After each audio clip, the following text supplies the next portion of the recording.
Then let's set some rules. Rules? The rules of our duel. We'll settle this one-on-one. Very well. No one else will interfere with our combat. We will each have one weapon. Agreed. I choose this as my weapon. And for mine, I shall borrow that shield. What? But that's... It will do. He's going into battle with a riot shield? So could it be possible that he is planning to kill himself? I have a question for you, Lord Guilford. What do you do when there is an evil you cannot defeat by just means? Do you stain your hands with evil to destroy evil? Or do you remain steadfastly just and righteous, even if it means surrendering to evil? In either case, evil remains. a paradox. Is it merely wordplay? In the name of Cornelia, I choose justice! I understand. In my case, I commit evil to destroy the greater evil. Yes, Your Highness. What the? An earthquake! No, this strategy is... the same one from the Black Rebellion?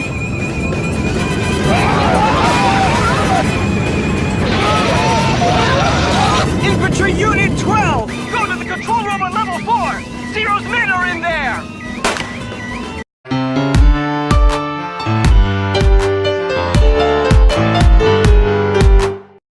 Hey, what's going on YouTube? Welcome back to the Gray Area with your host, ItsThatKidGreg.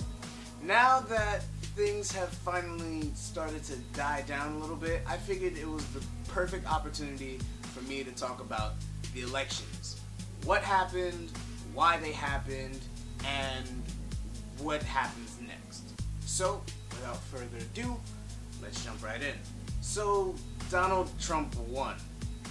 Now, I cannot honestly say that I saw that coming, but fuck it, he's here, and it seems like he's here to stay, and it seems like no matter what anyone does, he's not leaving. No protesting is gonna stop him, Lady Gaga can't seem to stop him, Lena Dunham, Amy Schumer, all these fucking celebrities. Too bad. The votes came through, the man is the president, move on with your life. Now I do want to make it known, I did not vote Donald Trump, nor did I vote for Hillary Clinton.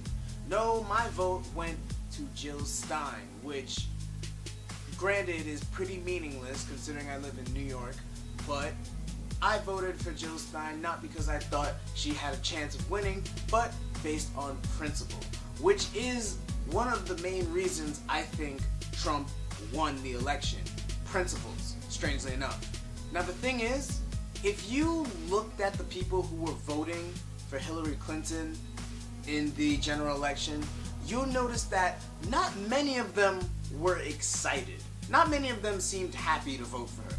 That's because a lot of Clinton supporters were not hardcore Clinton supporters. They were just progressives who decided to buckle down and support Hillary since Bernie lost the primaries. But I feel like that is the reason why they failed. Because when we found out that Bernie was cheated out of his primary win, or his potential primary win, by the Clinton campaign and the DNC, we should have been up in arms. Progressive people who were supporting Bernie should have been up in arms. They should have been in the streets protesting like they're doing now. But instead they simply bowed their heads to the establishment and said, you know what, it's more important to beat Trump. It is more important to defeat the face of evil himself. And that's why you lost. You couldn't stick to your principles. Now I myself criticized Bernie Sanders for endorsing Hillary Clinton because I felt like that was him violating his own principles. And I understand that in the arena of politics you have to make certain moves in order to progress your own ideas and motives and what you would like to see in the future. But the fact remains is, granted, I understand that Sanders was saying the movement was larger than himself, but the movement gets nowhere if you lose. Now, on the flip side of this, you could argue that Trump was the right's version of Bernie. He was an outsider who was a dark horse, and he was projected as unlikely to make any waves, and yet he went all the way to the top. This man just kept going. He said the most ridiculous things, and nobody who supported him gave a flying ass. They stuck by him. They kept with him through everything, through the suing, through the sex scandals, all the dirt that the media threw at him. They stuck by him and they stayed with him to the end, and that is why he won. His supporters were genuinely happy to vote for him. His supporters were genuinely excited to see the system shooken up, and there was nothing that the media could say to change that. And that is the second reason I think Trump won: the mainstream media and the Young Turks. Now, if you'll remember, during the general campaigning and such, the media was constantly covering Donald Trump. They were covering his scandals, they were covering his rallies, his speeches, the violence at some of his rallies that would happen, some of the things that he would say during the debates. These people would not stop, and they did this thinking that it would discredit him, not realizing that they were giving him exposure. They were giving him a platform when they did not mean to. By trying so hard to keep Trump in the spotlight so that people could see how ridiculous he was, they actually ran the greatest ad campaign that the guy could have asked for, and he didn't have to pay a dime for it. And the reason why the mainstream media has made such a obviously horrendous mistake in this sense is because they forgot that the people who Trump was appealing to was not the people that they generally appeal to. They forgot that people exist outside of their echo chamber, their bubble. You see, Trump wasn't appealing to us city folk. He wasn't appealing to the elites who think themselves oh so superior. No, he was appealing to fucking Joe Schmo, average white working class American who lives in bumblefuck nowhere. That's who he was talking to when he was saying all those things, because he tapped into something that a lot of other politicians in the race were not able to tap into. And when he realized he tapped into that, he took it and he went with it. I mean, just put yourself into the shoes of somebody who voted for this man. You're just some guy. You never hear anything in the media that speaks to your interest, and then all of a sudden you get this strong man loudmouth saying, I'm gonna come in, I'm gonna break the system, I'm gonna change everything, and I'm doing it for you. I'm doing this all for you. That must seem amazing. Like, it must seem incredible. Once you stop and think of that, once you stop and realize that this is how these people were thinking, it's not hard to understand why they would make such a decision and why the country would be swept up like this. Because believe it or not, like, there's more than just the cities and the coasts. There's more than that. There's a whole section of America in the middle that does not think like the people on the outer edges. Which brings me into my last point. A lot of people just wanted to muck up the system. They just wanted to throw a brick at it and see what happens. You have to understand, we have come a long way from the recession in 2008, but we are a long ways from getting back to, I would say, the prime of our economic growth and development. Right now, the country is sort of hobbling, getting back on its feet, learning how to walk again. And there are a lot of people that feel like at this point it should be sprinting, especially with all of the stuff about hope and change that we heard 8 years ago. And so, looking at the choices they were given, Hillary Clinton, who is the epitome of the establishment politics and most undoubtedly the epitome of corruption in the establishment, and then this dark horse unknown candidate who we have no idea what he's going to do and is definitely not part of the establishment, and you want to see the system be changed, what would you pick?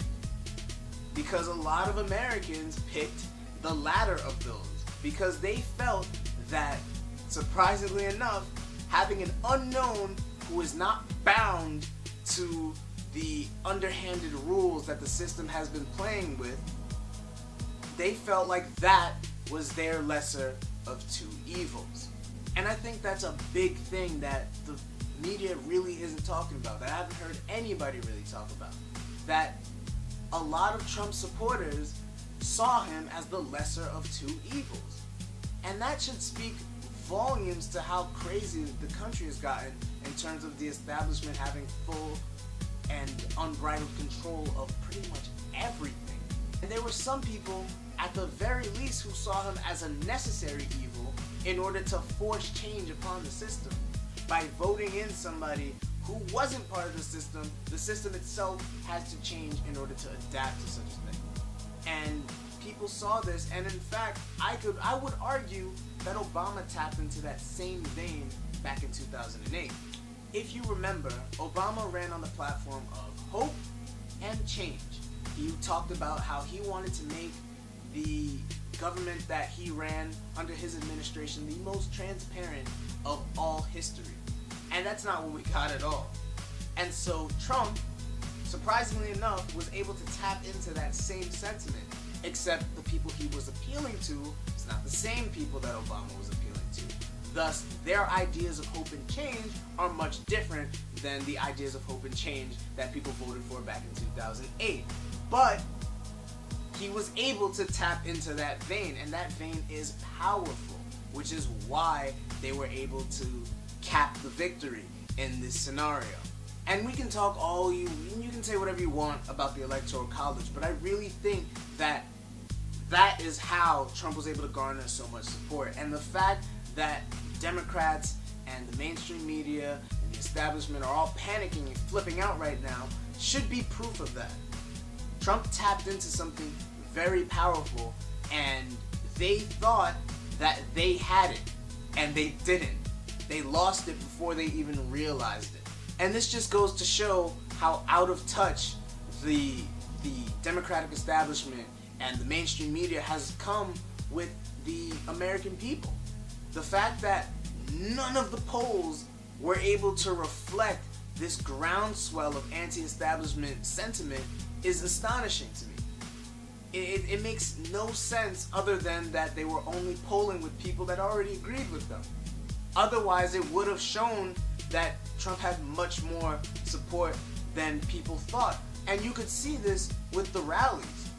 If you look at some of Trump's rallies, this man was filling arenas, stadiums, while Hillary was only barely getting high school gyms to be filled up with people. That should have said something. And yet, despite all that, the mainstream media was just turned a blind eye to that, as if it didn't happen. And I admit, that's kind of hard to understand. And it would be hard to understand. And I can see why it would be hard to understand, especially for people who live in large cities or on the coast like myself.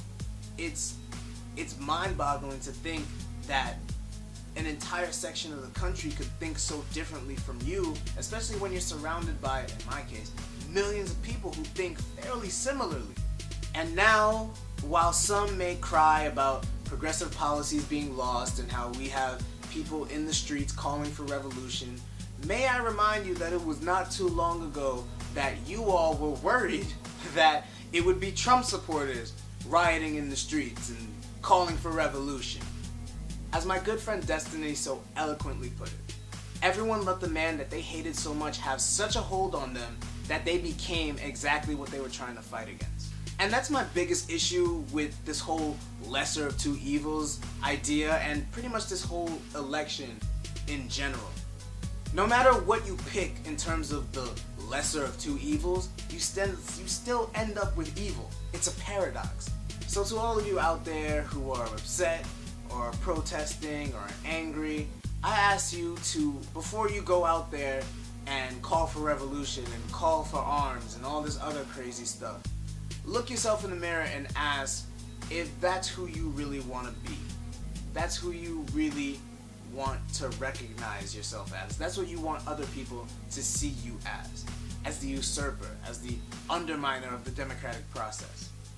Because remember, it was you guys who were worried about people undermining the democratic process not too long ago. So, I wish the president the best of luck, because if he messes up, it's bad for all of us. But That's just what I think. What do you guys think? Let me know in the comment section below. I'd like to thank you all for watching, and I will see you in the next video. And remember, nothing is black and white.